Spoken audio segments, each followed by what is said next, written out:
fame that all hunt after in their lives, live registered upon our brazen tombs, and then grace us in the disgrace of death, and make us heirs of all eternity.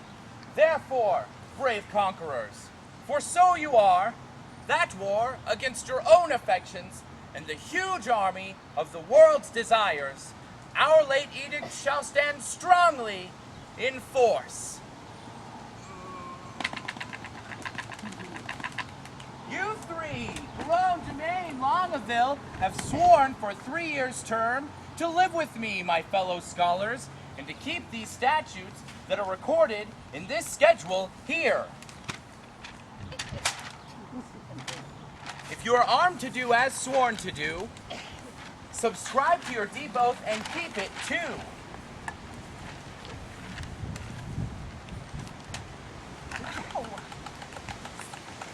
I am resolved.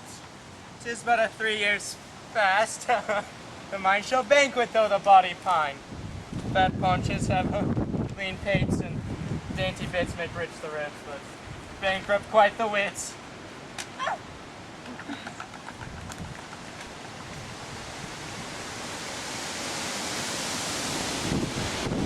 My loving lord, Dumaine is mortified. The grosser manner of these world's delights he throws upon these gross worlds baser slaves. To wealth, to love, to pomp, I pine and die. With all these, living in philosophy.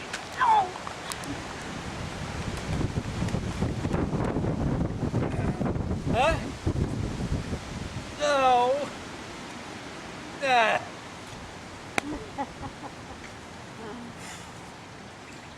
I can but say their protestation over.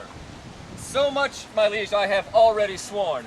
That is to study and live with your grace for 3 years. But there are other strict observances. As to not see a lady in that time, which I hope well is not enrolled there, and 1 day a week to touch no food, and then to sleep but 3 hours in the night and not be seen to wink all the day. These are barren tasks, too hard to keep. Not to see ladies? Study, fast, not sleep? Your oath is passed to pass away from these. Let me say no, my liege. And if you please, I only swore to study with your grace, and live in your court for 3 years' space. You swore to that, Biron, and to the rest. Yea and nay, then I swore in jest. What is the end of study? Let me know. Why, that to know which else we should not know. Oh, well, come on then. Swear to this so, to know the thing I am forbid to know, as thus. To study where I may well dine, or to study where to meet some mistress fine. If study's gains be thus, and this be so, swear me to that, and I will ne'er say no. These be the stops that hinder study quite, and train our intellect to vain delight. All delights are vain, but that which is most vain, that with pain purchased doth inherit pain. Study me how to please the eye indeed, by fixing it upon a fair eye, whose dazzling so the eye becomes his heed, and gives him light that he was blinded by. Study is like the heaven's glorious sun that will not be deep searched with saucy looks. Small have continual plotters everyone save base authorities from others' books. How well he's read to reason against reading. Aye, proceeded well to stop all good proceeding. He weeds the corn and still lets grow the weeding. Spring is near when green geese are a-breeding. Biron is like an envious sneaping frost that bites the firstborn infants of spring. Well, say I am so. What need has proud summer to boast before the birds have any cause to sing? At Christmas, I no more desire a rose than wish a snow in May's newfangled shows. We'll sit you out. Go home, Biron. Adieu. No, my liege, I swore to stay with you. Give me paper. Let me read the same. And to the strictest decrees I shall write my name. How well this yielding rescues thee from shame. Item. That no woman shall come within a mile of my court. Has this been proclaimed? 4 days ago. See the penalty. Upon pain of losing her tongue. Who devised this penalty? Mary, that did I. Sweet Lord, and why? To fright them hence with that dread penalty. Dangerous law against gentility. Item. If any man be seen to talk with a woman within the space of these 3 years, he shall endure such public torment as the rest of the court can devise. This law yourself, my liege, must break. For well you know here comes an embassy of the French king's daughter, with yourself to speak. of surrender up of the Aquitaine to her decrepit, sick, and bedrid father. What say you, lords? For this was quite forgot. So study evermore is overshot. We must of force dispense with this decree. She must lie here on mere necessity. Necessity will make us forsworn 3,000 times in this 3-year space. To the laws at large I will write my name. But believe me, though I seem so loath, that that I will be the last that will last keep his oath. Ow!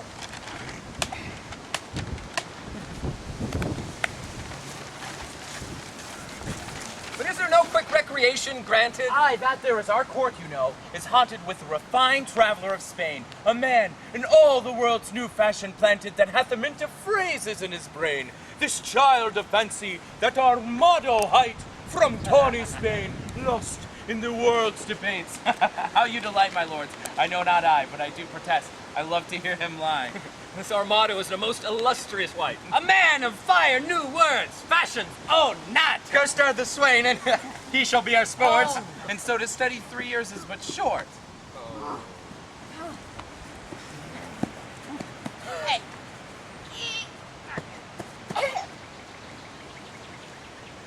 Which is the Duke's own person? This, fellow, what wouldest? Signor Armand commends you.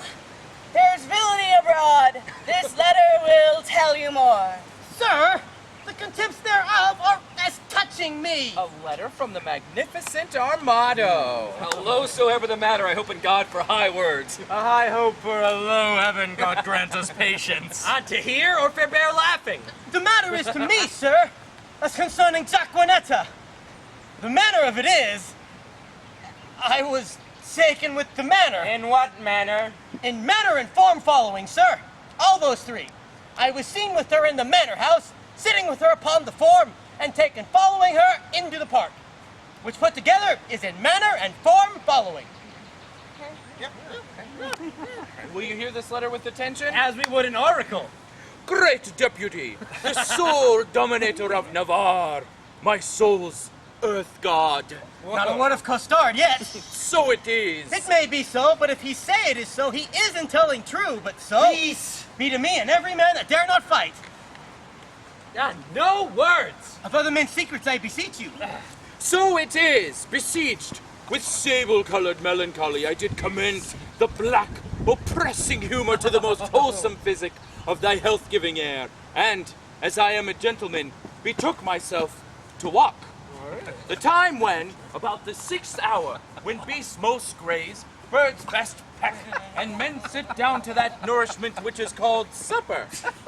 So much for the time when, now for the ground which I mean I walked upon. It is a clepti park. Then for the place where I mean I did encounter that obscene and preposterous event that draweth from my snow-white pen the urban-colored ink, which here now viewest, beholdest, surveyest, or seest. But to the place where it standeth north, northeast, and by east from the west corner of thy curious knotted garden. There I did see that low-spirited swain, that base minnow of thy mirth. Me? That unlettered, small-knowing soul. Me? That shallow vassal. Still me. Which, as I remember, hight Costard. Oh! Me. Sorted and consorted, contrary to the established proclaimed edict and continent canon, which with, oh with, but with this I passion to say wherewith, With a wench. with a child of our grandmother Eve, a female, or for thy more sweet understanding, a woman. Him, I, as my ever-esteemed duty pricks me on, have sent to thee to receive the meed of punishment by thy sweet grace's officer, Anthony Doe, a man of good repute, carriage, bearing, and estimation. Me. And shall please you, I am Anthony Dull.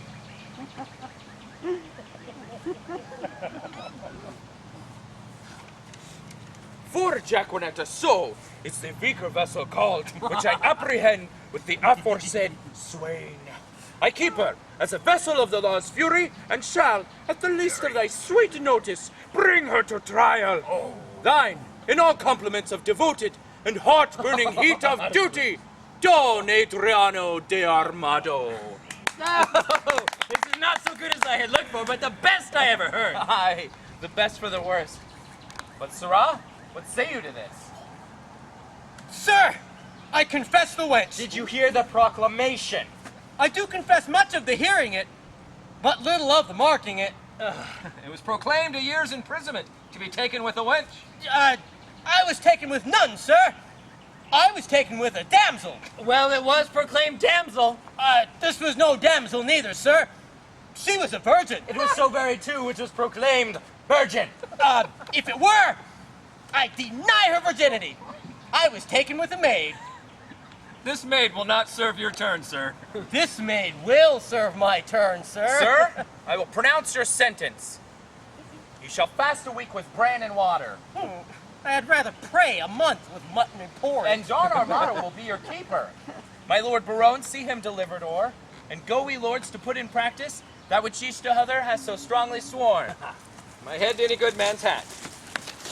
These laws and oaths will prove an idle scorn. Sirrah! Come on! I suffer for the truth, sir. For true it is. I was taken with Jacquenetta, and Jacquenetta is a true girl, and therefore welcome the sour cup of prosperity. Affliction may one day smile again.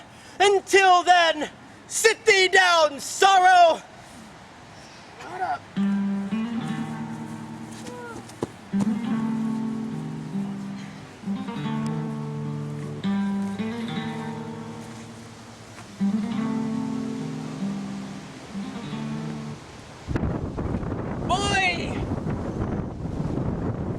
Boy, what sign is it when a man of great spirit grows melancholy? A great sign, sir, that he will look sad. Why, sadness is one and the self-same thing, dearie. No, Lord, sir, no. How canst thou part sadness and melancholy, my tender juvenile? By a familiar demonstration of the working, my tough senior. Why tough senior? Why tough senior? Why tender juvenile? Why tender juvenile? I spoke it, tender juvenile, as a congruent epithet appertaining to thy younger days, which we may nominate tender. And I, tough senior, as an appurtenant title to your old time. Dream a name, tough. Pretty and apt. What mean you, sir? I pretty in my saying apt, or I apt in my saying pretty? Thou pretty because little. Little pretty because little? Wherefore apt? Therefore apt because quick. Speak you this in my praise, master? I say thou art quick in answers. Thou heedest my blood. I am answered, sir. Hereupon must confess. I am in love. And as it is base for a soldier to love, so am I in love with a base wench. I think it's scorn to sigh. Methinks I should outswear Cupid. Oh.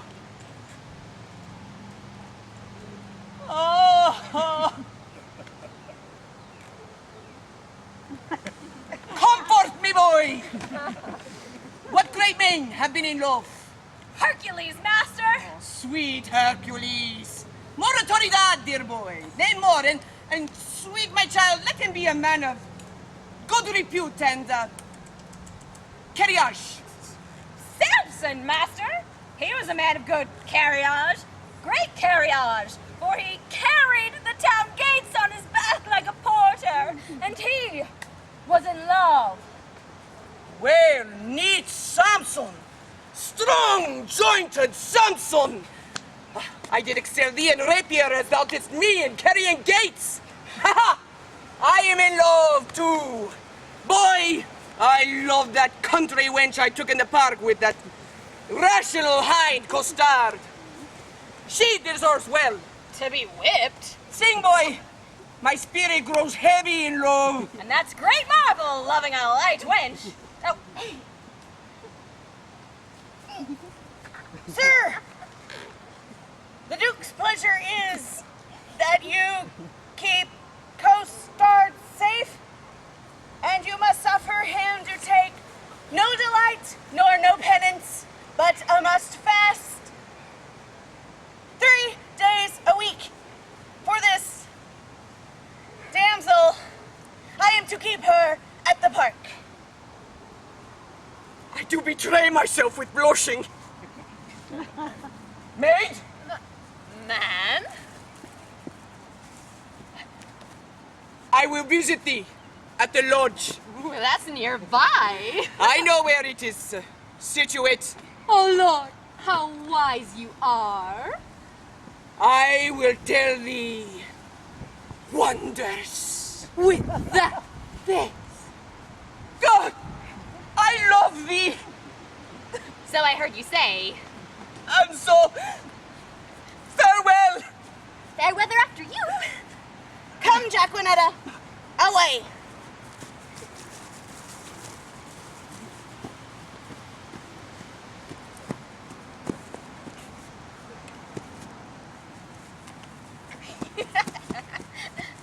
Biron, thou shalt fast for thy offences ere thou be pardoned. Well, sir, I hope when I do it, I shall do it on a full stomach. Take away the villain. Shut him up. Come now, transgressing slave, away. Let me not be pent up, sir. I will fast, being loose. No, sir. Thou were fast and loose. Thou shalt to prison. Well, if ever I do see the merry days of desolation that I have seen, some shall see. What shall some see? Oh, nay, nothing, Master Moth, but what they look upon. It is not for prisoners to be too silent in their words. And therefore, I will say nothing. I thank God that I have as much patience as another man. And therefore, I can be quiet.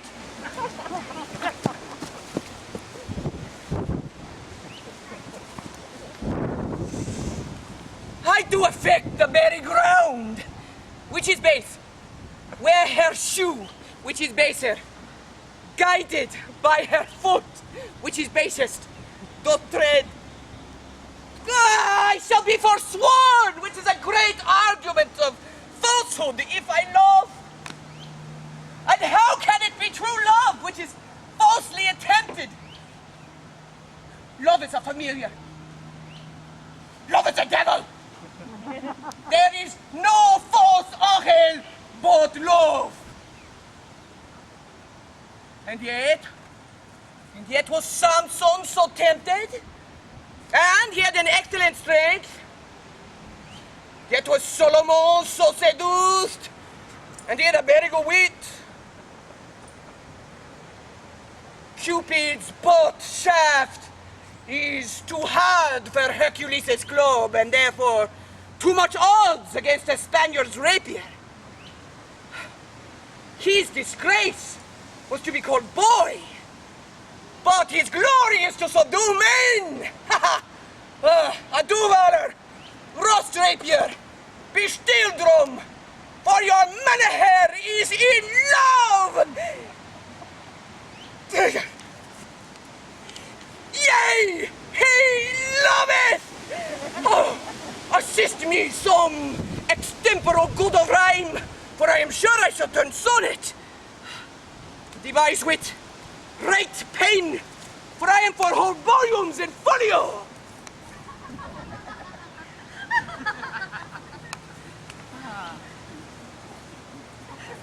Now, madam, summon up your dearest spirits, consider who the king, your father, sends, to whom he sends, and what's his embassy. Be now as prodigal as all dear Grace, as nature was in making Grace's dear when she did starve the general woe beside her, and prodigally gave them all to you. good Lord Boyet. My beauty, though but mean, needs not the painted flourish of your praise. Beauty is bought by judgment of the eye, not uttered by base sale of chapmen's tongues. But now to task the tasker. Good Boyet, you are not ignorant. All telling fame doth noise abroad.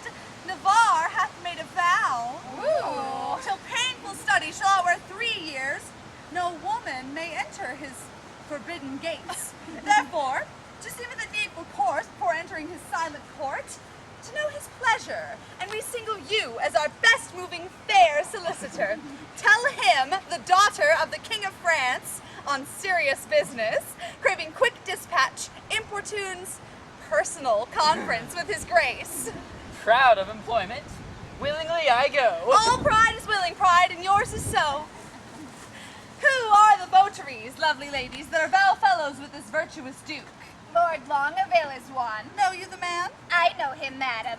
At a marriage feast in Normandy saw I this Longaville. A man of sovereign parts. He is esteemed, well-fitted in the arts, glorious in arms. Nothing becomes him ill that he would well. The only soil of his fair virtue's gloss, if virtue's gloss will stain with any soil, is a sharp wit, matched with too blunt a will. Some merry mocking lord belike is so. Such short-lived wits do wither as they grow. Who are the rest? The young Dumaine, a well-accomplished youth. For he hath wit to make an ill shape good, and shape to win grace, though he had no wit. I saw him at the Duke Alençon's once, and much too little of that good I saw is my report to his great worthiness. Another of the students at that time there with him, if I have heard a truth, is called Biron. And a merrier man within the limit of becoming mirth I have never spent an hour's talk withal. His eye begets occasion for his wit, for every object the one doth catch, the other turns to a mirth-moving jest.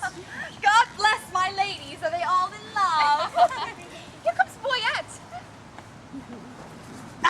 Now, what admittance, lord? Navarre had notice of your fair approach well before I came. Marry, thus much have I learnt. He means rather to lodge you in the field than let you enter his unpeopled house.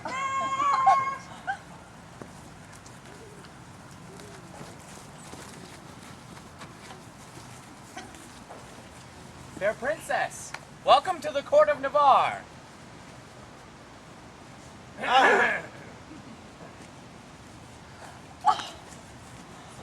Fair, I give you back again, and welcome I have not yet.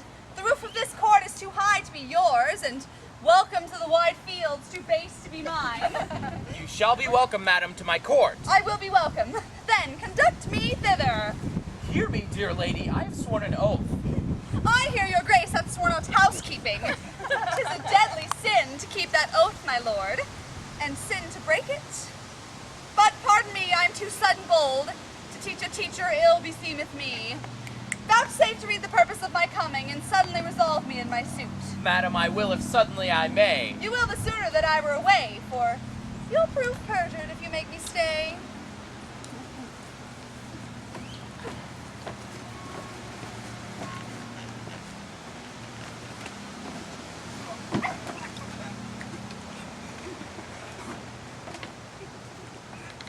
Did I not dance with you at Brabant once? Did I not dance with you at Brabant once?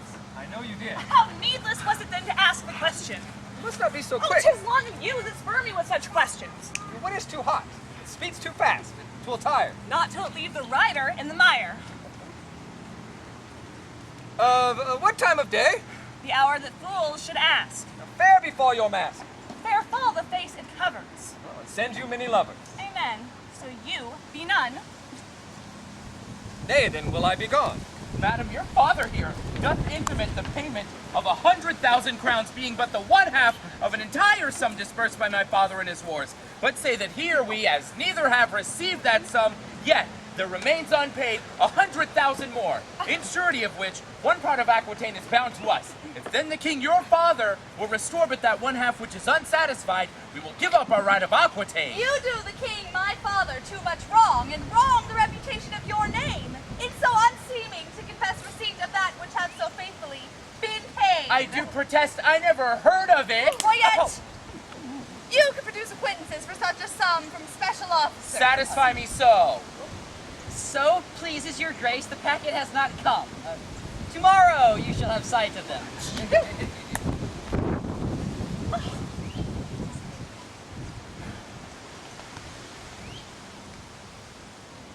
It shall suffice me, at which interview all liberal reasons I will yield unto.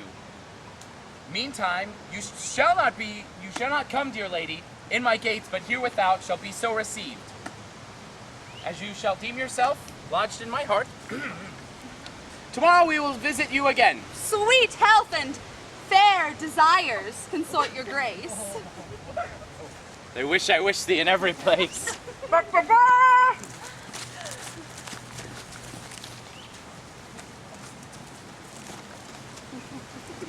Dear lady, I do commend thee to my own heart. Pray, do my commendations. I'd be glad to see it. I would you heard it grow. Oh, is the fool sick? Sick at the heart. Alack, let it blood. Would that do it good? My physic says I. Would you prick it with your eye? No point. With my knife. God save thy life. And yours from long living. I cannot stay. Thanksgiving.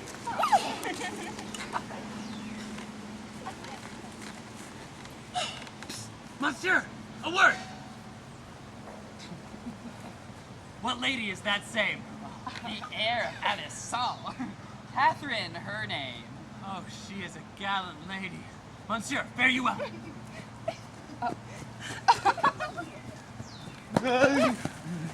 I beseech you a word. What is she in, A woman sometimes, and you saw her in the light. Perchance light in the light. I desire her name. She hath one, sir, but for herself, to desire that were a shame. I pray you, whose daughter? Her mother's, I've heard. God's blessing on your beard. Good sir, be not offended. She is an heir of Falconbridge. Nay, my collar is ended. She is a most sweet lady. Not unlike, sir, that may be. What is her name in the cap? Rosaline, by good hap. She married or no? Oh, to her will, sir, or so. You're welcome. Adieu. Farewell to me, sir, and welcome to you. The last is Biron, the merry madcap lord. Not a word with him, but a jest. And every jest but a word. It was well done of you to take him at his word. If my observation, which very seldom lies, by heart still rhetoric disclosed with eyes deceive me not now, Navarre is infected. With what? With that which we lovers entitle affected. Do you hear, my bad wenches? No? What then do you see? I are way to be gone. You're too hard for me.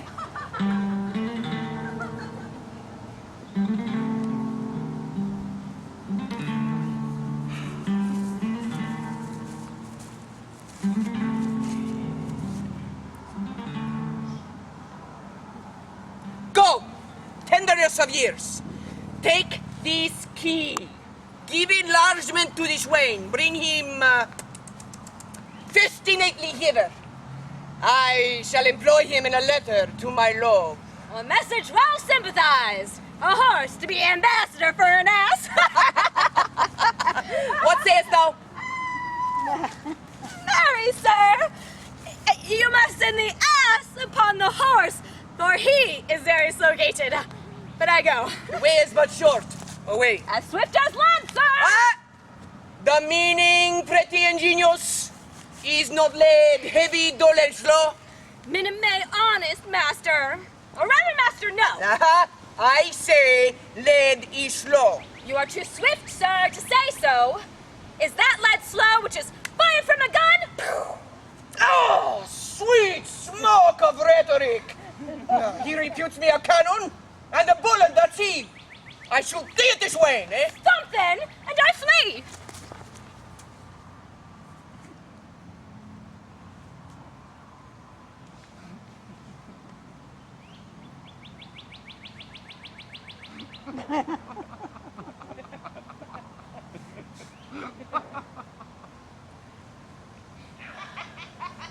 Ah, my herald is returned. Oh, wonder, master! Here's a Costard! Broken in a shin!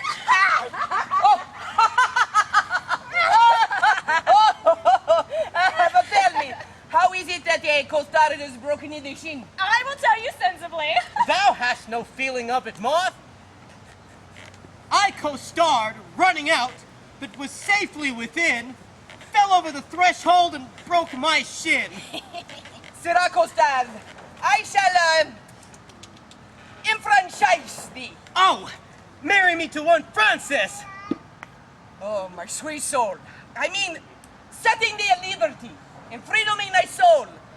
Thou wert immured, restrained, captivated, bound. True, and now you will be my purgation and let me loose. I will give thee thy liberty and set thee at durance, and in lieu thereof, impose on thee nothing but this. Bear the significant to the country maid Jacquenetta. There is remuneration for the best word of my honor is rewarding my dependents.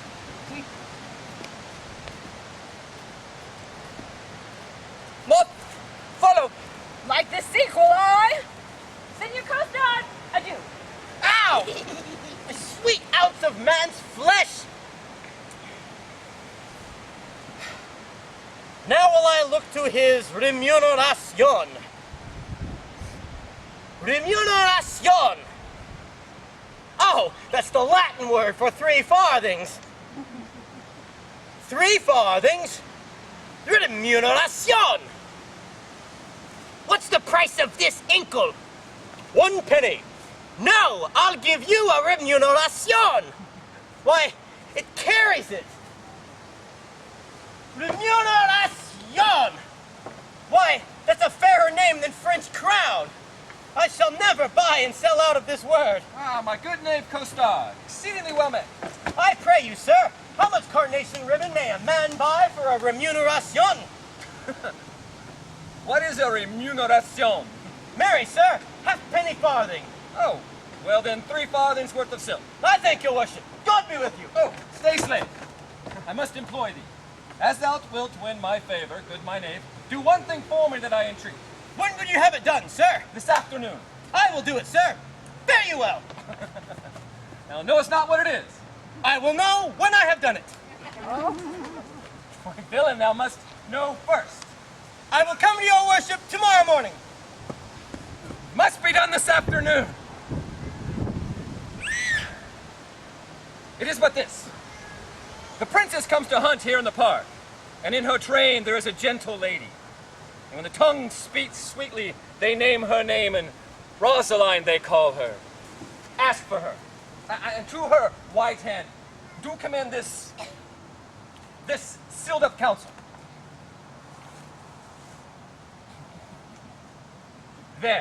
There's a Gardon. Go. Gardon! Oh, sweet Gardon! Better than remuneration! 11 pence farthing better. Most sweet Gardon! I will do it, sir, in print. Gardon! Remuneration! And I, forsooth, in love, I, that have been love's whip, this wimpled, whining, purblind, wayward boys, junior, senior, giant, dwarf, Dan Cupid, regent of love's rhymes, lord of folded arms, anointed sovereign of sighs and groans, liege of loiters and malcontents, dread prince of plackets, king of codpieces, great general of trotting parators. My little heart. What I love. I sue? I seek a wife? Nay, to be perjured, which is worst of all. And of the three, to love the worst of all. This whitely wanton with a velvet brow and two pitch balls stuck in her face for eyes. And I to sigh for her, to watch for her, to pray for her. Well, go to it. 'Tis a penalty that Cupid shall impose for my neglect of his almighty terrible little might. For I will love, write, praise, sue, and groan, for some men must love my lady, and some Joan. Was that the king? I think it was not he. Whoever he was, he showed a mounting mind. Ladies, tonight we shall have our dispatch. Tomorrow we shall return to France. Katherine, my friend, where is the bush that I must stand and play the murderer in? Hereby upon the edge of yonder coppice. A stand where you may make the fairest shoot. I thank my beauty I am fair that shoot, and thereupon thou speakest the fairest shoot. Pardon me, madam, for I meant not so. What? What? First praise me, then again say no? Oh, short-lived pride, not fair. Alack for woe. Yes, madam, fair. Nay, never paint me now. Where fair is not, praise cannot mend the brow. Nothing but fair is that which you inherit. Oh, see, my beauty will be saved by merit. But come the bow. Now mercy goes to kill, and shooting well is then accounted ill. Thus I will save my credit in the shoot. Not wounding, for pity would not let me do it. If wounding were meant to show my skill, then more for praise than purpose meant to kill. Thus for praise alone I now seek to spill the poor dear's blood, which my heart means no ill. Do not cursed wives hold that self-sovereignty only for his praise sake, when they strive to be lords o'er their lords. Only for praise, and praise we may afford to any lady that subdues a lord. Here comes a member of the Commonwealth. God dig you din all! I pray you, which is the head lady? Thou shalt know her, fellow, by the rest that have no heads. Which is the greatest lady? The highest? The thickest and the tallest. The thickest and the tallest. It is so. Truth is truth. And your waist, mistress, were slender as my wit. One of these maids' girdles for your waist should be fit. Are you not the head lady? You are the thickest here. What's your will, sir? What's your will? I have a letter from one Monsieur Biron to one Lady Rosaline. Thy letter. He's a good friend of mine. Well, this letter is mistook. It importeth none here. It is writ to Jacquenetta. We will read it, I swear. Break the neck of the wax and everyone give ear. By heaven, that thou art fair is most infallible. True that thou art beauteous, truth itself that thou art lovely. More fairer than fair, beautiful than beauteous, truer than truth itself, have commiseration on thy heroical vassal. The magnanimous and most illustrate King Cophetua set eye upon the pernicious and indubitable beggars in Elephant. And he it was that might rightly say, Veni vidi vici, which to anathemize in the vulgar, base and obscure vulgar. He came, saw, and overcame. He came one, saw two, overcame three. Who came? The king. Why did he come? To see. Why did he see? To overcome. To whom came he? To the beggar. What saw he the beggar? Who overcame he the beggar? The conclusion is victory. On whose side? The king's. The captive is enriched. On whose side? The beggar's. The catastrophe is a nuptial. On whose side? The king's. No, on both in one, or one in both. Shall I command thy love? I may. Shall I enforce thy love? I could. Shall I entreat thy love? I will. What shalt thou exchange for rags? Robes, for tittles, titles, for thyself me? Thus expecting thy reply, I profane my lips on thy foot, my eyes on thy picture, and my heart on thy every part. Thine and dearest design of industry, Don Adriano de Armado. What plume of feathers has he been dyed of this letter? What vein, what weathercock, did you ever hear better? I am much deceived, but nah. I remember the style. Else your memory is bad, going o'er it erewhile. This Armado is a Spaniard who keeps here the prince's court, a fantasy, a monarcho, and one who makes sport with the prince and his bookmates. Thou fellow, a word. Who gave thee this letter? I told you, my lord. To whom shouldst thou give it? From my lord to my lady. From which lord to which lady? From my lord Biron, a good master of mine, to a lady of France that he called Rosaline. Thou hast mistaken his letter.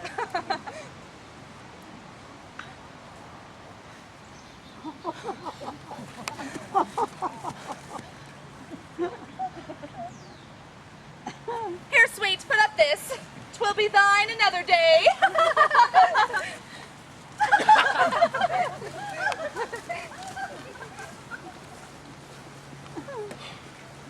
Very reverend sport, truly, and done in the testimony of a good conscience. The deer was, as you know, sanguis, in blood, ripe as the palm water, which now hangeth like a jewel in the ear of Chelo, the sky, the heaven, and anon falleth like a crab on the face of Terra, the soil, the earth. Truly, Master Holoferness, the epithets are sweetly varied, like a scholar at the least. But, madam, I assure ye, it was a buck of the first head. Sir Nathaniel, old credo. 'Twas not an old grey doe, 'twas a pricket. Most barbarous intimation. With a kind of insinuation, as it were. In via, in way of explication. Facere, as it were. Replication, or rather ostentare, to show, as it were, his inclination after his undressed, unpolished, uneducated, unpruned, untrained, or rather unlettered, or ratherest, unconfirmed fashion, to insert again my haute credo for a deer. I said the deer was not an old grey doe, 'twas a pricket. Twice sawed simplicity his coctus. Oh, monster ignorance, how deformed dost thou look? Madam, he hath not fed on the dainties that are bred in a book. He hath not eat paper, as it were. He hath not drunk ink. His intellect is not replenished. He is only an animal, only sensible in the, duller parts. You two are bookmen. Can you tell me by your wit what was a month old at Cain's birth that's not 5 weeks old as yet? Dictenna, good Mandel. Dictenna, good Mandel. What's dictenna? A title to Phoebe, to Luna, to the moon! The moon was a month old when Adam was no more, and wrought not to 5 weeks when he came to 5 score. The illusion holds in the exchange. 'Tis true indeed. The collusion holds in the exchange. God comfort thy capacity. I say the illusion holds in the exchange. And I say the pollution holds in the exchange. For the moon is never but a month old. And besides that, I say 'twas a pricket that the princess killed. Sir Nathaniel, will you hear an extemporal epitaph on the death of the deer? And to humor the ignorant, call I the deer the princess killed a pricket. Pergay, Master Holoferness, pergay! So it shall please you to abrogate scurrility. The prayful princess pierced and pricked a pretty pleasing pricket. Some say a sore, but not a sore, till now made sore with shooting. A rare talent! If talent be a claw, look how she claws him with a talent. This is a gift that I have. Simple, foolish, extravagant spirit, full of forms, figures, shapes, objects, ideas, apprehensions, motions, revolutions.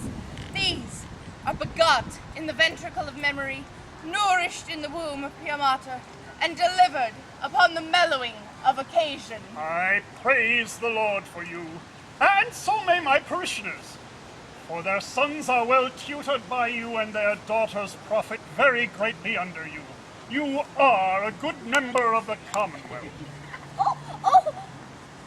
Give you good morrow, Master Parson. Good Master Parson, be so good as read me this letter.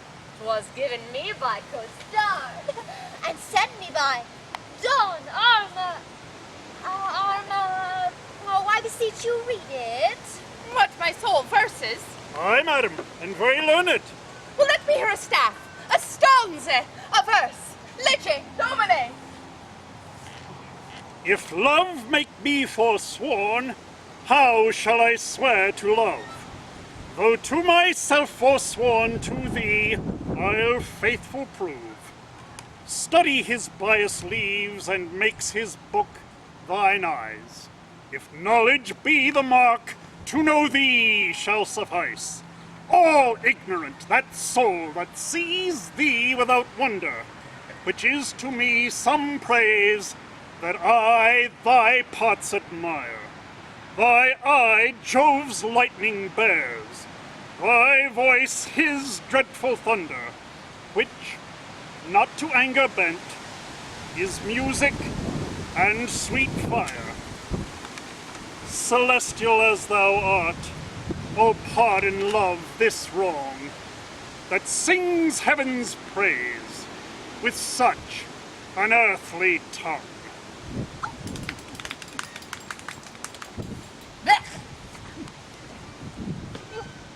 Find not the apostrophs, and so miss the accent. Let me supervise the casanet. But, damsel virgin, was this directed to you? Aye, sir, from one Monsieur Biron, one of the strange Queen's lords. I will overglance the superscript. To the snow-white hand of the most beauteous lady, Rosaline, your ladyship's in all desired employment, Biron. Sir Nathaniel, this Biron is one of the votaries with the king, and here he hath framed a letter to a sequent of the stranger queens, which, accidentally or by way of progression, hath miscarried. Trip and go, my sweet.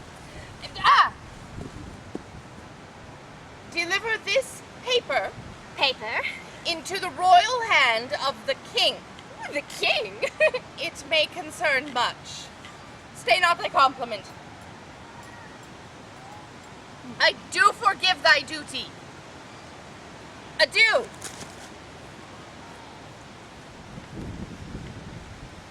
Good Costard, go with me. Sir, God save your life. Have with thee, my girl. Madam, you have done this in the fear of God, very religiously. For as a certain father saith... Sir, tell me not of the father. I do fear colorable colors. But to return to the verses, did they please you, Sir Nathaniel? Marvelous well for the pen. I do dine today at the father's of a certain pupil of mine, where, if it shall please you to gratify the table with a grace, I will prove those verses to be very unlearned, neither savoring of poetry, wit, nor invention. I beseech your society. And thank you too. For society, saith the text, is the happiness of life. And certes the text most infallibly concludes it. Sir, I do invite you too. You shall shall not say me nay. How Caverba? Away!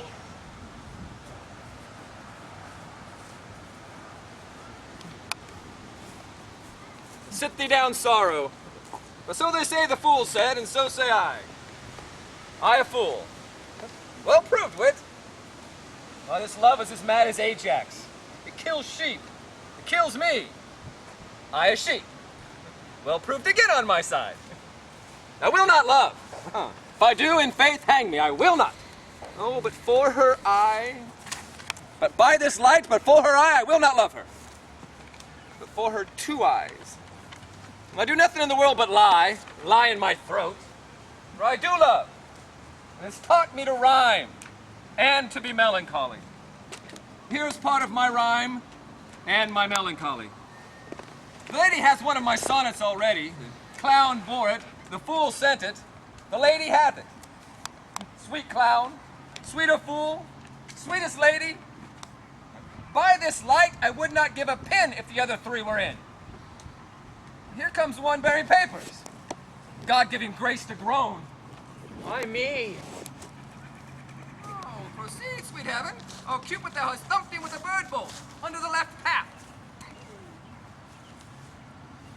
So sweet a kiss the golden sun gives not to those fresh morning drops upon the rose, as thy eye beams, when their fresh rays have smote the night of dew that on my cheeks down flows. Nor shines the silver moon 1/2 so bright through the transparent bosom of the deep, as doth thy face through tears of mine give light. Thou shinest in every tear I do weep. O Queen of Queens, how far dost thou excel? No thought can think, nor tongue of mortal tell.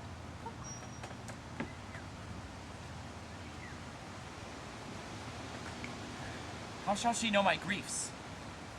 I'll drop the paper. Sweet leaves shake folly. Who is he comes here? What? Longaville? And reading? Listen here. Oh, now in thy likeness another fool doth appear. Ay me, I am forsworn. Comes in like a perjurer wearing paper. In love, I hope, sweet fellowship and shame. One drunkard loves another of the name. Am I the first that has been perjured so? Not by 2 that I know. I fear these trembling lines lack power to move. O sweet Maria, empress of my love, a woman I forswore, but I will prove thou being a goddess, I forswore not thee. My vow is earthly, thou a heavenly love. Thy grace being gained cures all disgrace in me. Vows are but breath, and breath a vapor is. Then thou, fair sun, which on my earth doth shine, exhalest this vapor vow. In thee it is, if broken then, it is no fault of mine. If by me broke, what fool is not so wise to lose an oath to win a paradise? This is a pure idolatry. A green goose a goddess? God amend us, God amend. We are much out of the way. By whom shall I send this? Oh, company. Stay. All hid, an old kid's play. And like a demigod stand I here in the sky. These wretched fools' secrets heedly o'erride.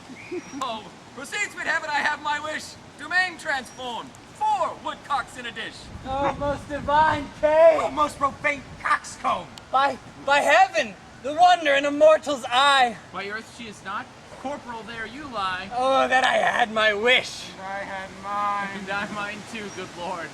Sweet amen, so I had mine. I would forget her, but a fever she reigns in my blood, and will remembered be. Once more I'll read the ode that I have writ. Once more I'll mark how love can vary wit. On a day, alack the day, love whose month is ever May, spied a blossom passing fair, playing in the wanton air. That the lover sick to death wish himself the heaven's breath. But alack, my hand is sworn ne'er to pluck thee from thy thorn. Do not call it sin in me, that I am forsworn for thee. and deny himself for Jove, turning mortal for thy love. This will I send in something else more plain that will express my true love's fasting pain.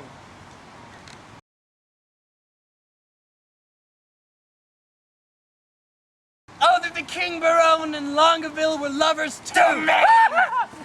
Thy love is far from charity. You may look pale, but I should blush, I know, to be taken napping or heard so. Come, sir, you blush, as is your case as such. You chided him, offending twice as much. I have been closely shrouded in this bush, and marked you both, and for you both did blush. I heard your guilty rhymes, observed your fashion, saw sighs reek from you, noted well your passion. What will Biron say that he shall hear? Faith so infringed, with such zeal did swear. How will he scorn? How will he spend his wit? How will he triumph, leap, and laugh at it? Good, my lord! Pardon me! Good, huh? What grace hast thou to reprove these worms so much for loving that art most in love? Are you not ashamed? Nay, are you not? All three of you to be thus much o'ershot? Your mote he found, and your mote the king did see, but I do a beam find in all of three. Oh, what scenes of foolery have I seen! Of sighs and groans and sorrow and of teen. Oh, with what strict patience have I sat to see a king transformed into a gnat. Where is thy grief? Tell me, good Dumaine. And gentle Longaville, where is thy pain? And where's my lieges? All about the breast. A coddle hoe. Too bitter is thy jest. Are we deceived to thy overview? Not you by me, but me deceived by you. I, who am honest. I, who hold it a sin to break a vow I am engaged in. I am deceived by keeping company with men like you, men of inconstancy. When will you see me write a thing in rhyme? Or groan for love? Or spend a moment's time in pruning me? When will you hear that I will praise a hand, a foot, a face, an eye, a state, a gait, a breast, a brow, a waist, a leg, a limb? Son, whither away so fast? A true man or a thief that gallops so? I post from love. Good lover, let me go. God bless the king. What presence hast thou here? Some certain treason. What makes treason here? I beseech your grace, let this letter be read. Our parson misdoubts it. 'Twas treason, he said. Well, read it over. Where hast thou it? Oh, Costard.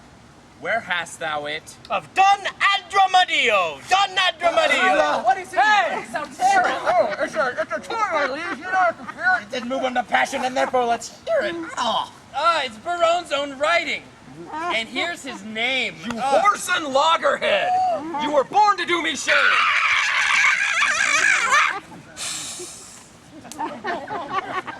Guilty, my lord, guilty. I confess, I confess. What? That you three fools lacked me fool to make up the mess. That he and you, my liege, and you and I are pick purses in love and deserve to die. I dismiss this audience and I will tell you more. Now the number is even. True, true, we are four.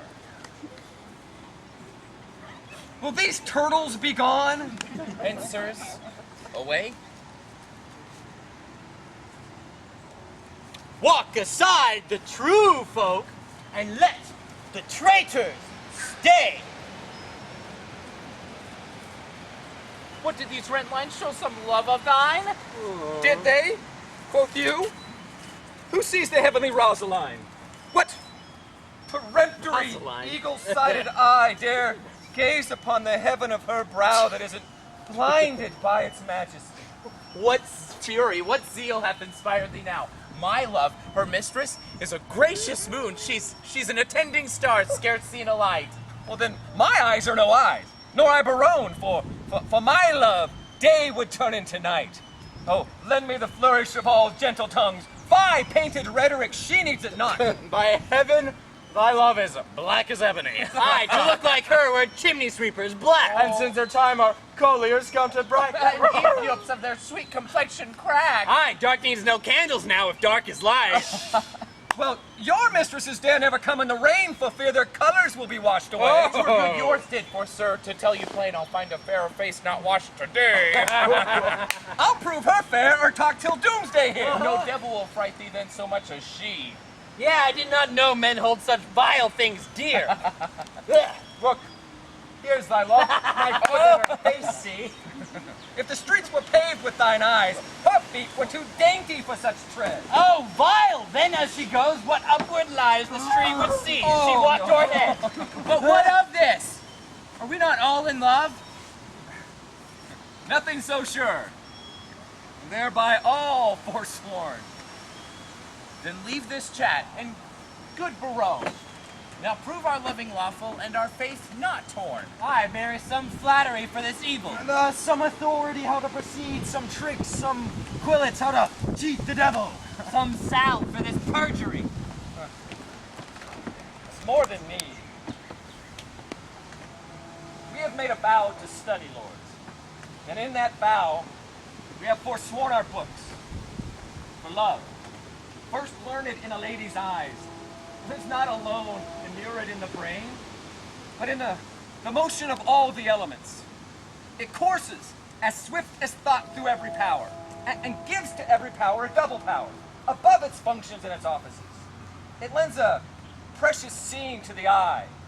A lover's eye will gaze in eagle blind. A lover's ear will hear the softest sounds.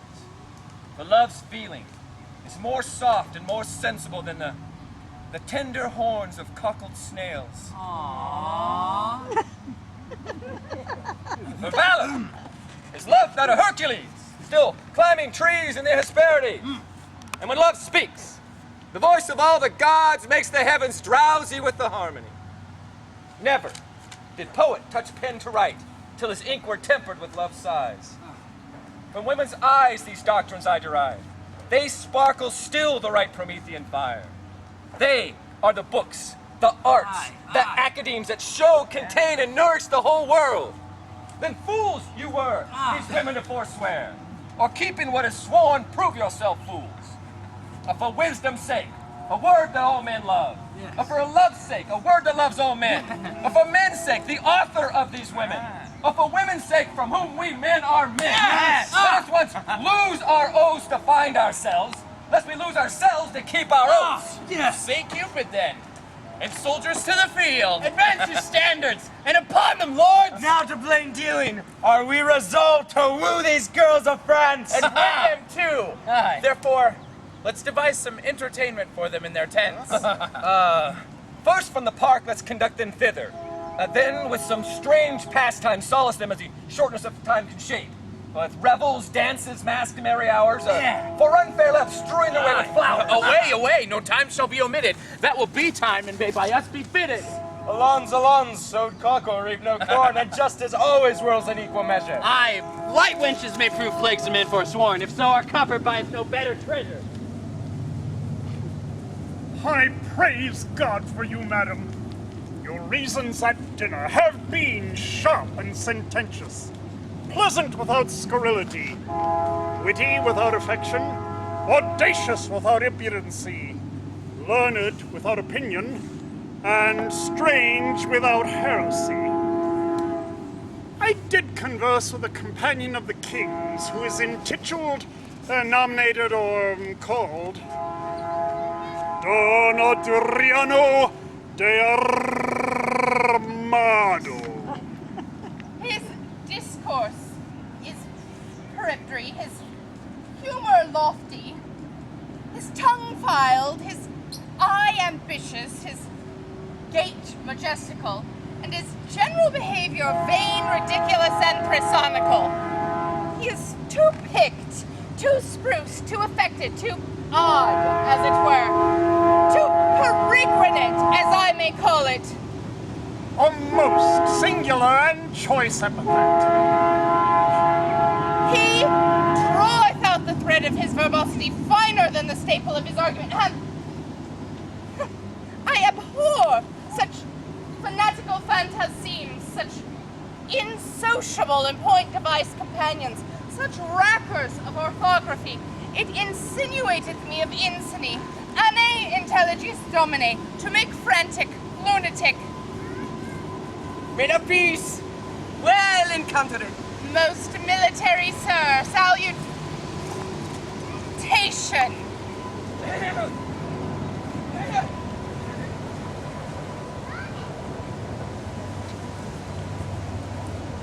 They have been in a great feast of languages and stolen the scraps. Oh, they have lived long on the alms basket of words. Oh, peace! The peal begins! Monsieur, are you not well lettered? Oh, yes, yes! She teaches boys the horn book!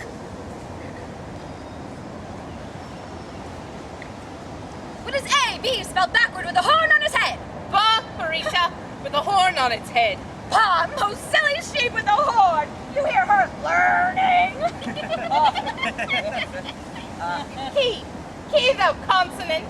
Oh, the third of 5 vowels if you repeat them, or the fifth if I. I will repeat them. A, E, I. The sheep! The other two concludes it. Oh, you! By the somewhere of the Mediterranean, a sweet Dutch, a quick menu of wit, skip step quick at home. It rejoiceth my intellect. True it. Offered by a child to an old man, which is whittled. Thou disputest like an infant. Go with thy gig. Oh, lend me your horn to make one, and I'll whip about your infamy, circum circa, a gig of a cuckold's horn. Oh, if I had but 1 penny in the world, thou shouldst have it to buy gingerbread. Hold, there's the very remuneration I had of thy master. Thou halfpenny purse of wit, thou pigeon egg of discretion. Oh, and the heavens were so pleased that thou wert but my bastard. What a joyful father wouldst thou make me. Go to, thou hadst it ad dunghill, at the fingers' ends, as they say. Oh, I smell false Latin. Artsman, do you not educate the youth at the charge house on top of the mountain? Or Mons, the hill. At your sweet pleasure, for the mountain. I do, sans question. Sir, it is the king's sweet pleasure and affection to congratulate the princess at her pavilion in the posteriors of this day, which the rude multitude call the afternoon.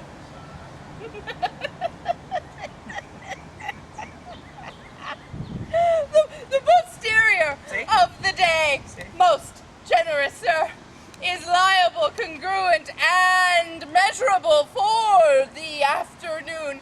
The word is well called, chose, sweet, and apt. I do assure you, sir, I do assure. Gracias. It is the king is a noble gentleman, and my familiar, I do assure ye, a very good friend. And I tell thee, it is the king's sweet pleasure to sometime, for all it will, to lay his head upon my poor shoulder, and with his royal finger thus, dally, with my excrement,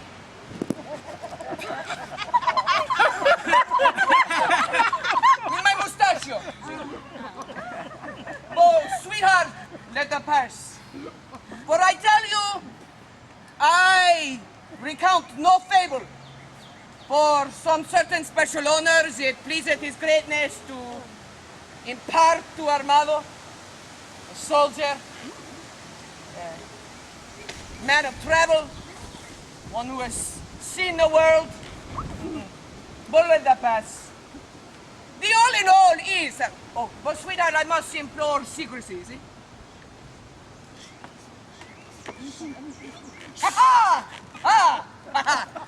The king would have me present, sweet Chuck, to the princess a delightful ostentation, or show, or pageant, or antique, or firework. See?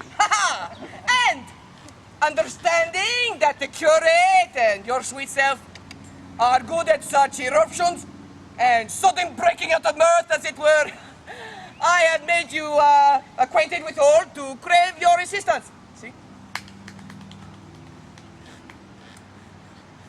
Sir, you shall present before her the 9 worthies. Sir, it's concerning some entertainment of time, some show in the posterior of this bay,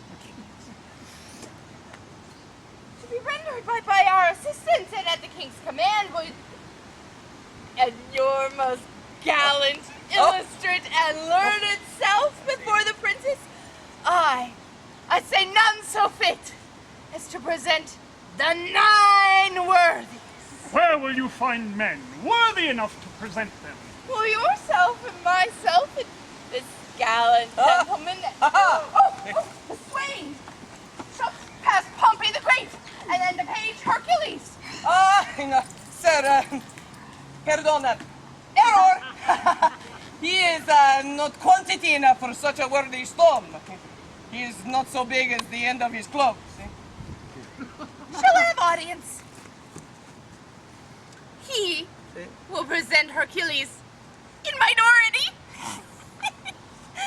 His enter and his exit will be strangely as stake, and I will have an apology for that purpose. Oh, an excellent device. So if any of the audience hiss, you may cry, "Well done, Hercules! Now thou crushest the snake!"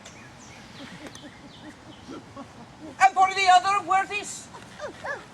I will play 3 myself. Thrice worthy gentlemen. Here, commando. Thou hast spoken no word all this while. Nor understood none neither, sir. We will employ thee. I will make one in a dance.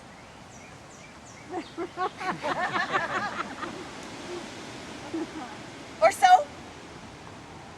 A stole on a stall. Well, to our sports. Away!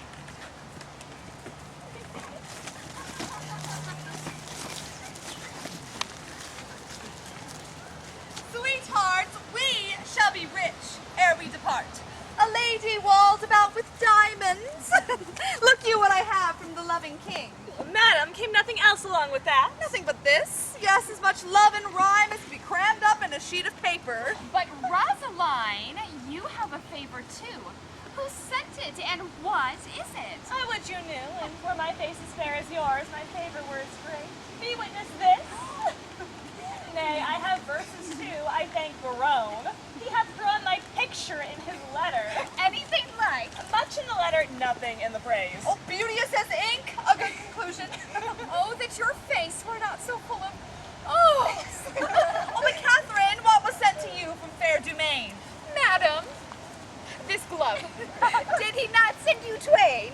Madam, yes, and moreover, some 1,000 verses of a faithful lover. This and these pearls to me sent to Longaville. The letter is too long by half a mile. We are wise girls to mock our lovers so. Oh, they are worse fools to purchase mocking so. That same Biron I'll torture ere I go. Oh, that I knew he were but in by the week. How I would make him fawn and beg and seek. So pertant like would I o'ersway his state, that he should be my fool and I his fate. Folly in fools bears not so strong a note as foolery in the wise, when wit doth gloat. Oh, here comes Boyet, and mirth is in his face. Oh, I am stabbed with laughter. Where's your grace? Thy news, Boyet. Oh, prepare, madam, prepare. Arm, wenches, arm. Encounters mounted are against your peace. Love doth approach disguised. Armed in arguments, you'll be surprised. Now, muster your wits, stand in your defense, or hide your head like cowards and fly hence. St. Dennis to St. Cupid, what are they that charge their breath against us? Say, Scout, say. Oh, the king and his companions presently. But what? But what come they to visit us? They do, and appareled thus, like Muscovites or Russians, as I guess their purpose is to parlay, to court, to dance, and every one his love feet will advance unto his several mistress, that of which he'll know by favors, many of which he did bestow. But will they so? These gallants shall be tasked, for ladies we shall every one be masked. Hold, Rosaline, this favor thou shalt wear, so shall the king court thee for his dear. Hold, take thou this, my sweet, and give me thine, so shall Biron take me for Rosaline. Oh, exchange your favors too, so shall your loves move contrary, deceived by these removes. Oh, come on then, where the favor's most in sight. But in this changing, what is your intent? The effect of my intent is to cross theirs. They do it but in mocking merriment, and mock for mock is my only intent. But shall we dance, if they desire to it? No, to the death we will not move a foot, nor to their penned speech render we no grace, but, while 'tis spoke, each turn away her face. Why, that contempt will kill the speaker's heart, and quite divorce his memory from his part. There's no such sport as sport by sport o'erthrown, to make theirs ours, and ours nothing but our own. So shall we stay, mocking intended game, and they well mocked depart away with shame. Oh, be masked, the maskers come.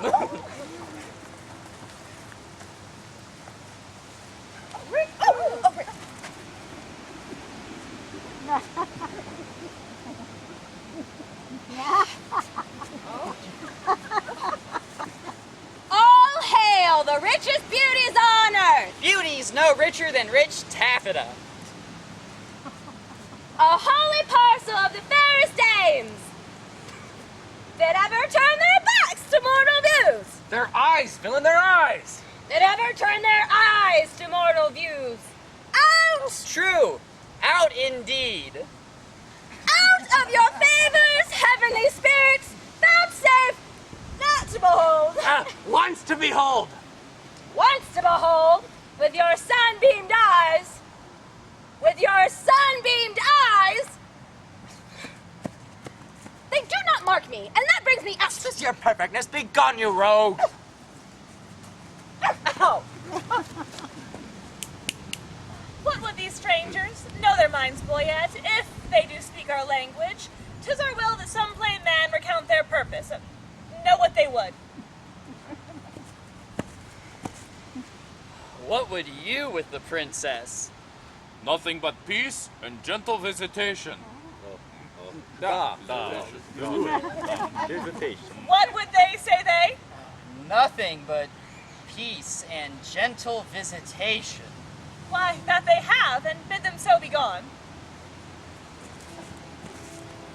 She says you have it, and you may be gone. Oh, say to her, we have measured many miles to tread a measure with her on this grass.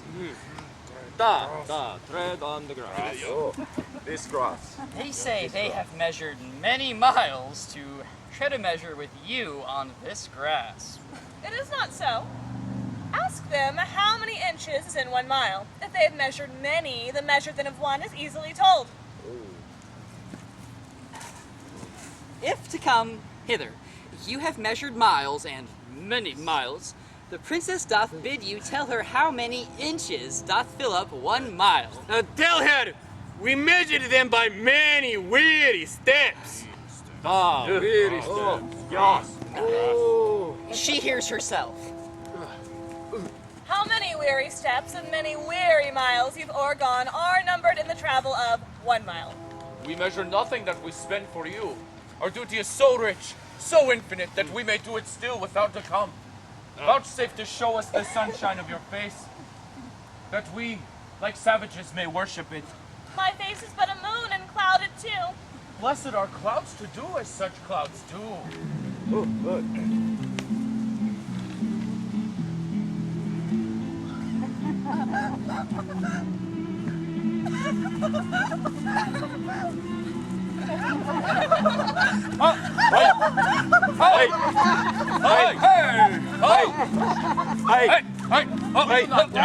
How come you thus astray?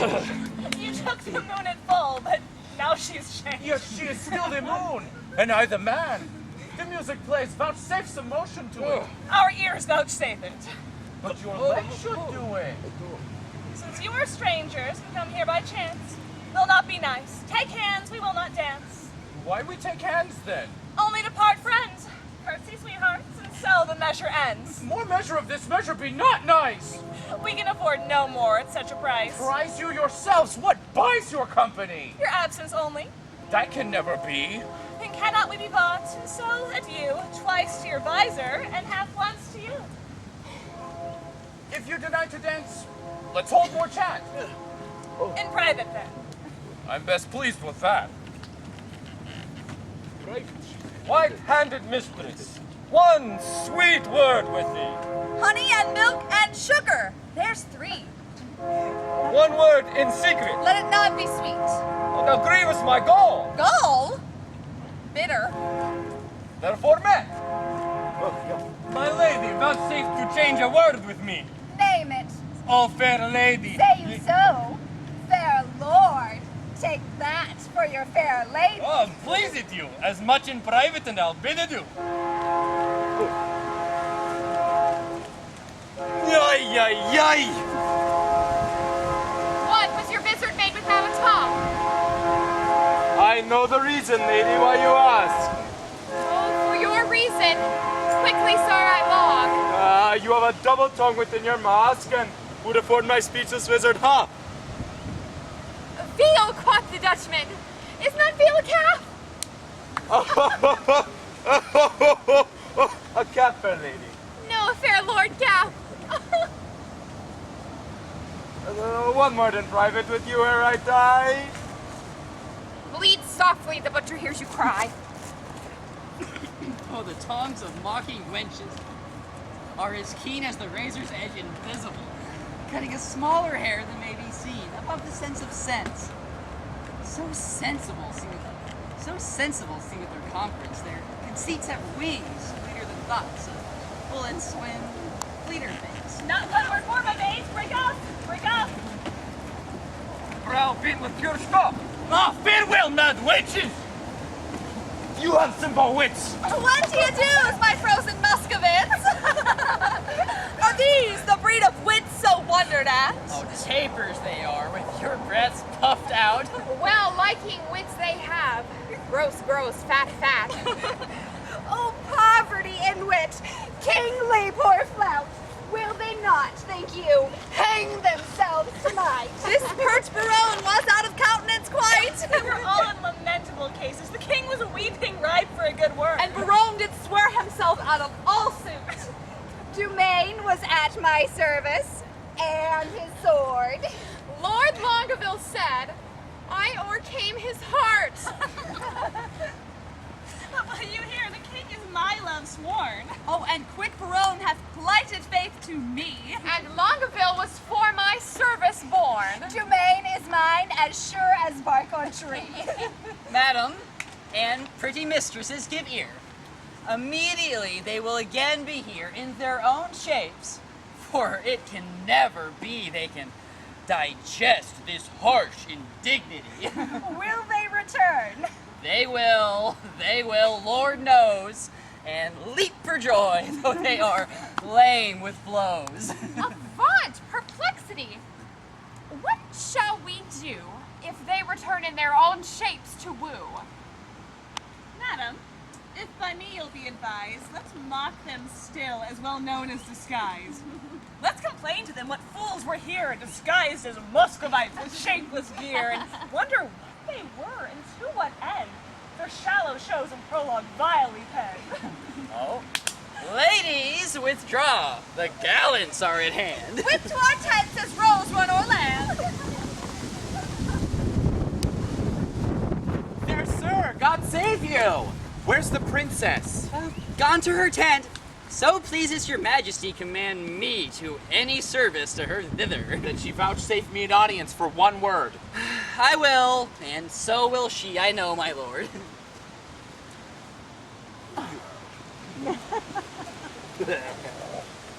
Why, this fellow picks up Witted's pigeon's peas and utters them again when God's pleased. Aye, and can carve too, and lisp, and why, this is he that kissed his hand away in courtesy. And Constance says that suffer not in debt, pay him not due of honeycomb. A blister on his tongue with my heart that put Armado's page out of his part.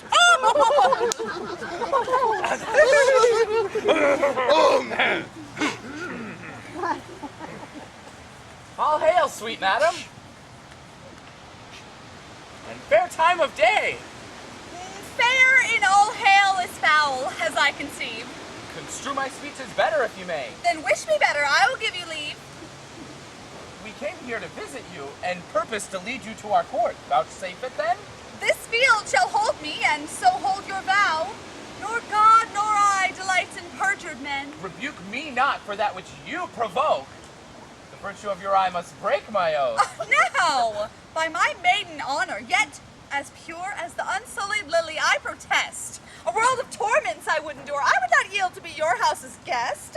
So much I hate a breaking cause to be of heavenly oaths, vowed with integrity. Oh, you have lived here in desolation, unseen, unvisited, much to our shame. Not so, my lord. It is not so, I swear. We have had pastime here, and pleasant game. A mess of Russians left us as of late.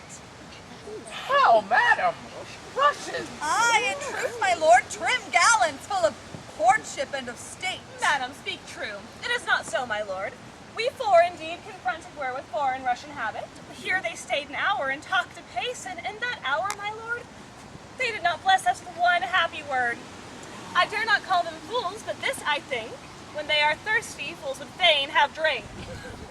We are described to mock us now downright. Aye, let us confess and turn it to a jest. Amazed, my lord? Why looks the highness sad? Help! Hold his brow till swoon! Why look you pale? Seasick, I think, coming from Muscovy. Here stand I, lady. Dart all thy skill at me. Bruise me with a scorn. Confuse me with a flout. Thrust thy keen wit straight through my eagles. Cut me to pieces with thy keen conceit, and I will never more wish thee to dance, nor never more in Russian habit wait, nor trust to speeches penned, or to the motion of a schoolboy's tongue, or come visor to a friend, or woo in rhyme like a blind harper's song. I do forswear them, and I protest by this white glove, how white the hand was that hereafter my wooing mind shall be expressed in honest yeas and caresy noes. And to begin, wench,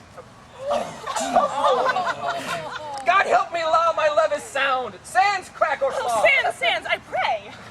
Bear with me, I am sick. They are infected, in their hearts it lies. They have the plague caught out of your eyes. These lords are visited.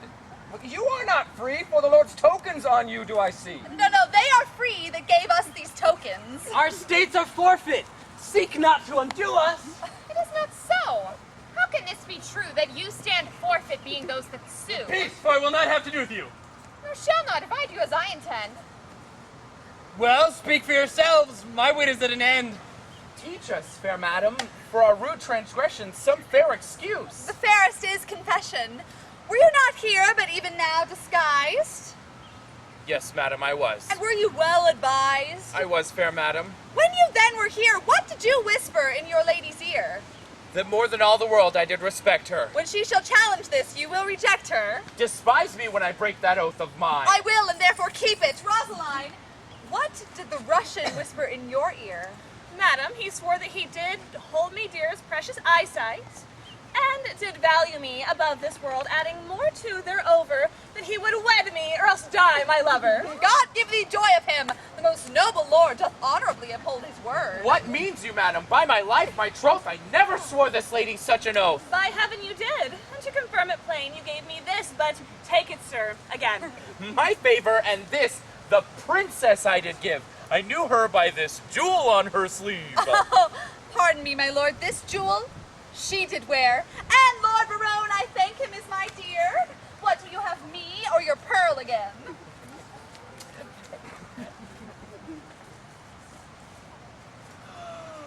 Neither of either. I remit both twain. I see the trick on it. Here was a consent. Knowing aforehand of our merriment, the ladies, to make our sport a comedy, did exchange their favors. And then we, following the signs, wooed but the sign of she. And now, to add more perjury to our terror, we are forsworn again, in will and error.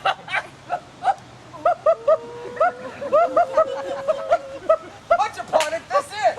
And might not you forestall our sport to make us thus untrue? You put our page out, go to, you are allowed. Die when you will. A smock shall be your shroud. Leer at me, do you? Well, there's an eye that wounds like a leaden sword.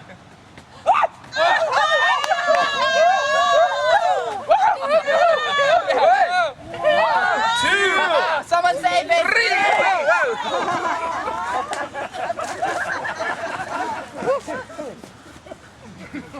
Welcome, Pirouette. Thou partest a fair fray. Oh, Lord, sir, they would know whether the three worthies shall come in or no. What, are there but three? No, sir, but it is very fine. For every 1% 3. Oh, and 3 times thrice is 9. Oh, Lord, sir, the parties themselves, the actors, sir, will show where until it doth amount. For mine own part, I am, as they say, but to perfect one man in one poor man. Pompey the Great, sir. Art thou one of the worthies? It pleased them to think me worthy of Pompey the Great. For mine own part, I know not the degree of the worthy, but I am to stand for him. Go, bid them prepare. We will turn it finally off, sir. We will take some care. Dumaine, let them not... Biron, let them not approach. They will shame us. We are shame-proof, lords. And it is some policy to have one show worse than the king and his company. I say they shall not come. Nay, my lord. Let me o'errule you now. Their sport best pleases, that doth least know how. Their form confounded makes most form in mirth, when great things laboring perish at their birth. 'Tis a right description of our sport, my lord. Anoint.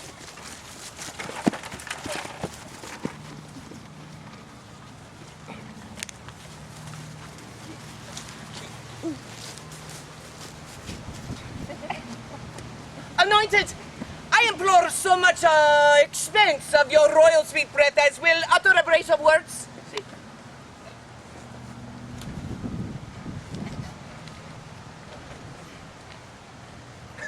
Doth this man serve God? Why ask you? He speaks not like a man of God's making. That's all one, my royal, sweet, honey monarch. But I must protest, the schoolmaster is exceeding fantastical. Too vain. Too vain. But I wish the peace of mind. Most royal compliment.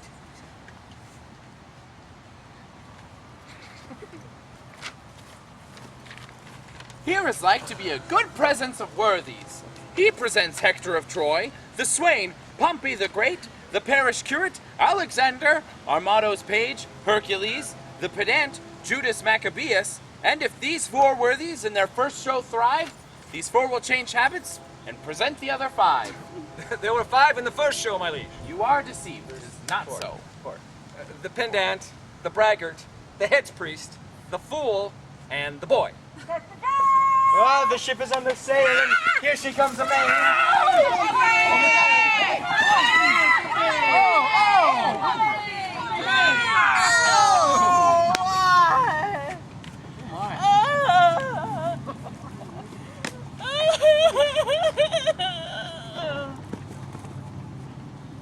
I, Pompey, am... you are not he. I, Pompey, With am... leopard's head on knee. Well, follow, old mocker. I must needs be friends with thee. I, Pompey, am... Pompey surnamed the Big. The Great. It is great, sir. Oh, what? I, Pompey, surnamed the Great, that often filled with charge and shield did make my foe to sweat. and traveling along this coast, I here am come by chance to lay my arms before the legs of this sweet lass of France. If your ladyship would say, thanks, Pompey, I had done. Oh, great thanks, great Pompey. 'Tis not so much worth, but I hope I was perfect. I made a little fault in great. My hat to a halfpenny. Pompey proves best worthy.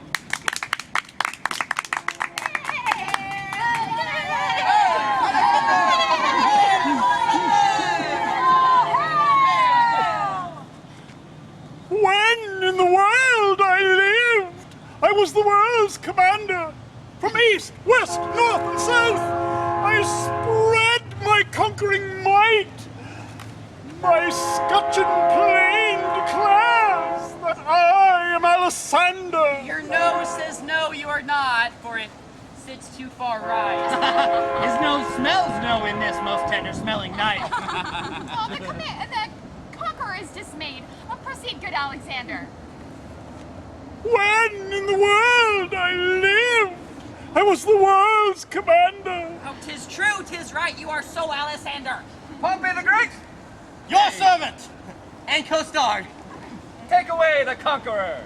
Take away Alessander. Oh, sir, you have overthrown Alessander the Conqueror. You will be scraped out of the painted cloth for this. What? A conqueror and a fear to speak? Run away for shame, Alessander! Pompey! Hey, Pompey! There! And such please you, a foolish mild man, an honest man, look you and soon dashed. He is a marvelous good neighbor, faith, and a very good bowler. But alas for Alessander, you see how 'tis, a little o'erparted. Oh, but there are worthies a-coming that will speak their mind in some other sort.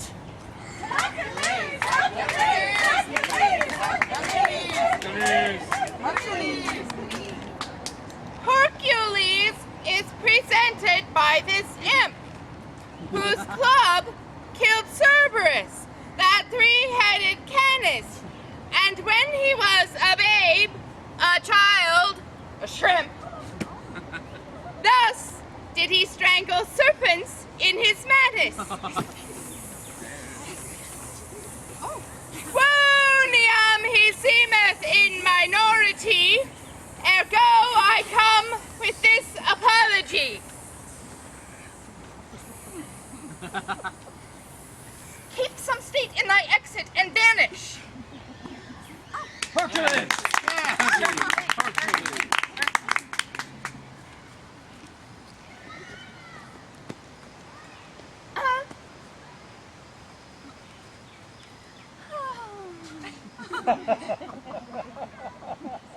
Judas, I am. Judas! Not Iscariot, sir. Judas, I am. Equipped Maccabeus. Judas Maccabeus clipped his plain Judas. Kissing traitor. How art thou proved, Judas? Judas, I am. More shame for you, Judas. What mean you, sir? To make Judas hang himself. How? Well, follow. See, Judas was hanged on an elder. I will not be put out of countenance. That's because thou hast no face. What is this? A cittern head. The head of a bodkin. This head on a ring. The face of an old Roman coin, scarce seen. The pommel of Caesar's falchion. The carved bone face on a flask. St. George's half cheek on a brooch. And a brooch of lead. And one top of tooth drawers. Now forward. We have put thee in countenance. You've put me out of countenance. False. We have given thee faces. But you have outfaced them all.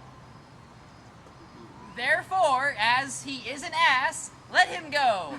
And so, adieu, sweet Jude. Nay, why dost thou stay? For the latter end of his name. As the Jude to the ass, sweet Jude ass away. This is not generous, not gentle, not humble. Oh, alive for Monsieur Jude ass. It grows dark, he may stumble. Alas, poor Maccabee ass, how hath he been fainted? Hide your ahead, Achilles! Here's Hector in arms! But is this Hector? I think Hector was not so clean timber. His leg's too big for Hector's. More calf, certain. This cannot be Hector. He's a god or a painter, for he makes faces. Omnipotent Mars of Lances, the Almighty, gave Hector a gift. A gilt nutmeg! A lemon! Stuck with cloves? No, cloven! Peace.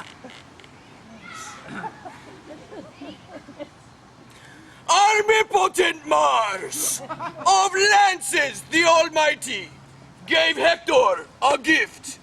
The heir of Ilion, a man so breeded, 'tis certain, yea, he would fight from morn till night. Out of his pavilion, I am that flower. That mint. That Columbine. Sweet Lord Longaville, rein thy tongue. I must rather give it the rein, for it runs against Hector. Aye, and Hector's a greyhound. The sweet war man is dead and rotten, sweet chucks. Beat not the bones of the buried. When he breathed, he was a man. But I will forward with my device. Sweet royalty, please to lend me the sense of your hearing. Speak, brave Hector, we are much delighted. I do adore thy sweet grace's slipper. Loves her by the foot. He may not by the yard. This Hector did far surmount Hannibal. The party is gone, fellow Hector. She is gone. She is 2 months on her way. So, what meanest thou? Faith, unless you play the honest Trojan, the wench is cast away. She's quick. The child brags in her belly already. 'Tis yours. Dost thou infamonize me in front of potentates? Thou shalt die! Then shall Hector be whipped for Jacquenetta that is quick by him, and hanged for Pompey that is dead by him. Almost ran Pompey! Right now, Pompey! Greater than great Pompey the Huge! Oh, Hector trembles! Pompey is moved! All right, stir them on! Fight! By the North Pole, I do challenge thee! I will not fight with a pole like a northern man. I'll slash. I'll do it by the sword. I pray you, let me borrow my arms again. Thanks for these.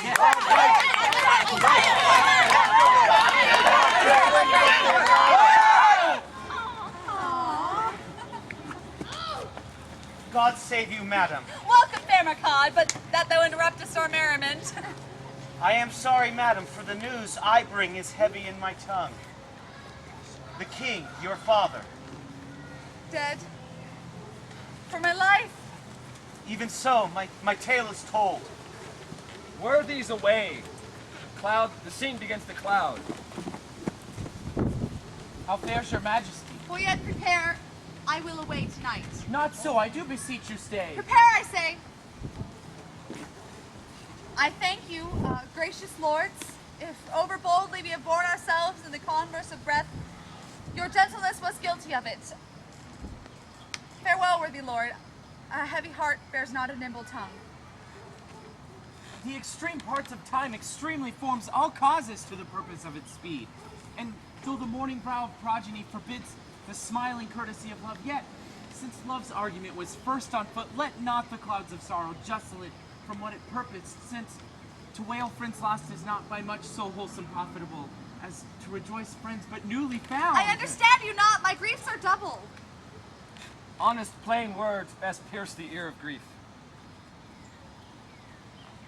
By these badges, understand the king.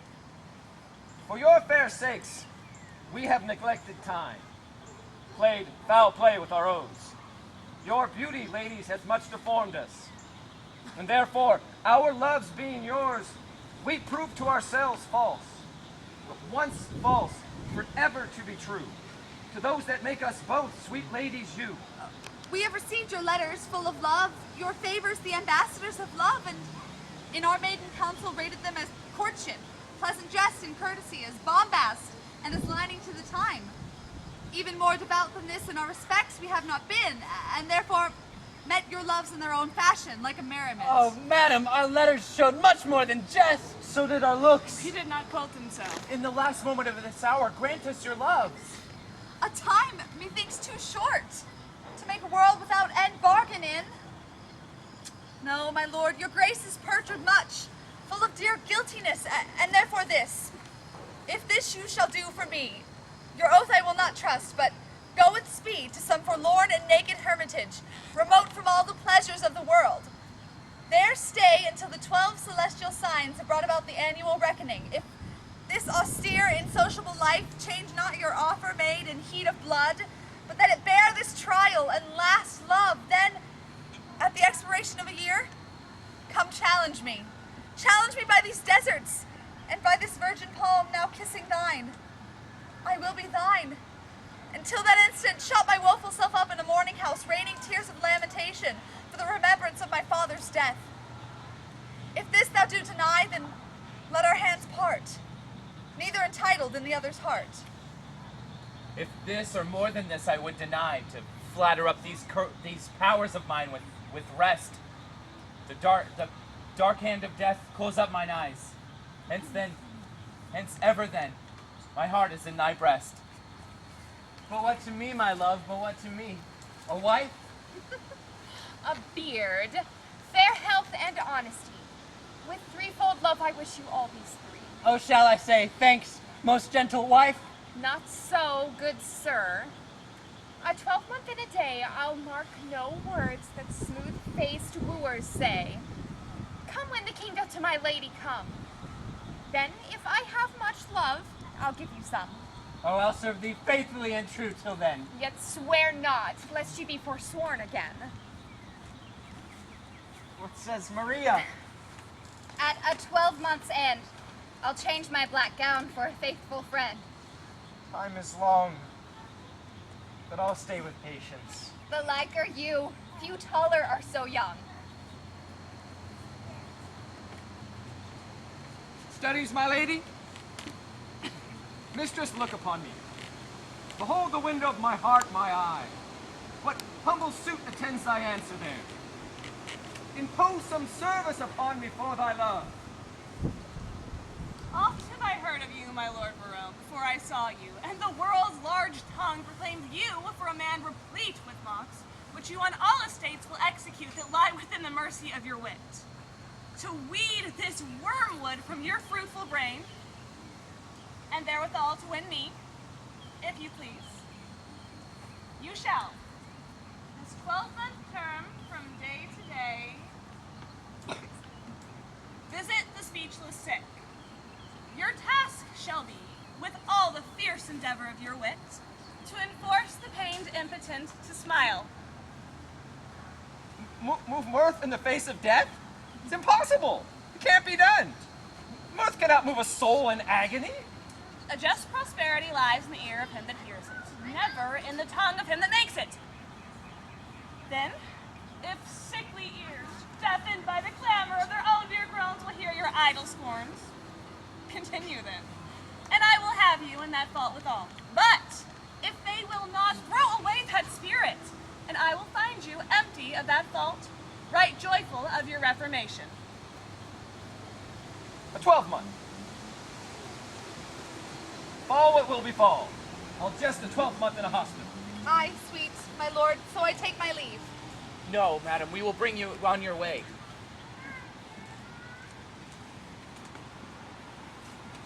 It does not end like an old play. Jack hath not Jill. These ladies' courtesy might have made our sport a comedy. Come, sir. Once a 12-month and a day, then 'twill end. It's too long for a play. Sweet Majesty, vouchsafe me. Is this not Hector? No, the worthy knight of Troy. Most esteemed greatness, will you not hear the dialogue that the two learned persons have compiled in honor of the owl and the cuckoo? It should have followed at the end of our show. Bring them forth quickly. We will do so. Hola, approach!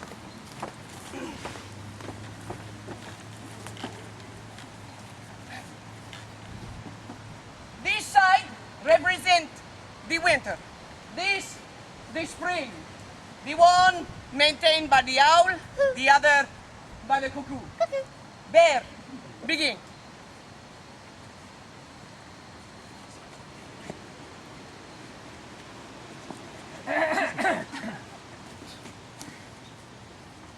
Daisies hide in violets blue, and lady smokes in silver white, and cuckoo buds of yellow hue do paint the meadows with delight. The cuckoo then on every tree mocks merry men, for thus sings he. Cuckoo, cuckoo, cuckoo, a word of fear, unpleasing to a married ear. When shepherds pipe on oaten straws, and merry locks of flowers clocks, when turkeys tread and rooks and daws, and maidens bleach their summer smocks. The cuckoo then on every tree mocks merry men, for thus sings he. Cuckoo, cuckoo, cuckoo, a word of fear, unpleasing to a married ear.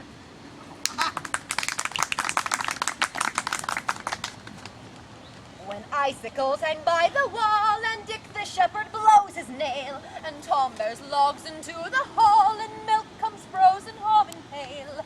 When blood is nipped and ways be foul, then nightly sings the staring owl.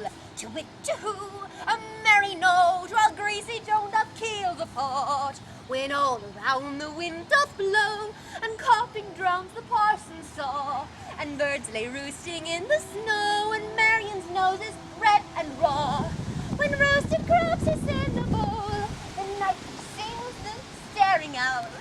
To wit, to who, a merry note, while greasy Joan doth keel the pot. Ha-ha!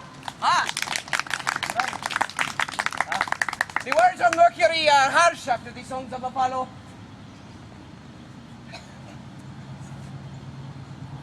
You,